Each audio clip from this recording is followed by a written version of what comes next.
We caught up with Lex Scott of Black Lives Matter here at the Capitol shortly after she finished her meeting with Governor Gary Herbert. She left very encouraged.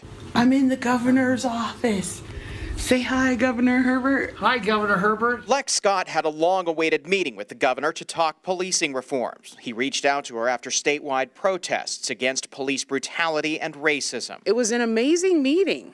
I'm beyond pleased. Scott tells Fox 13 she found him very receptive to her requests. He said that everyone is on the same page when it comes to justice. In response to the protests, the governor has been meeting with black community leaders to discuss policy changes. Scott went into the meeting with a list of policies she'd like to enact, including a statewide police misconduct registry, a statewide civilian review board, implicit bias training for officers, more less than lethal weapons, increased diversity hiring in policing, greater public disclosure of body cameras, and the names of officers involved in brutality and shooting cases. I don't think police reform should be a Democrat or a Republican issue. On Capitol Hill, lawmakers are planning dozens of bills dealing with policing reforms. I do raise two minority children. I care a lot about justice. Representative Kara Birkeland is considering a bill on police restraint. When somebody is already in handcuffs, there should be no more force used on that individual unless their actions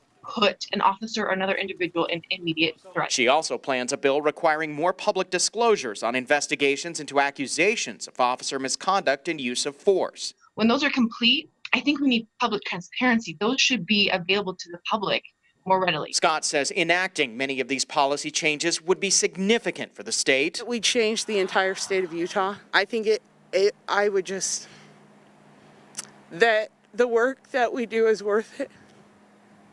It would be one of the most powerful moments of my life. Representative Birkeland says law enforcement groups she's talked to are very receptive about the legislation she's working on. Governor Herbert is scheduled to meet with black community leaders later this month with policy proposals to get their feedback. On the Hill, Ben Winslow, Fox 13 News, Utah.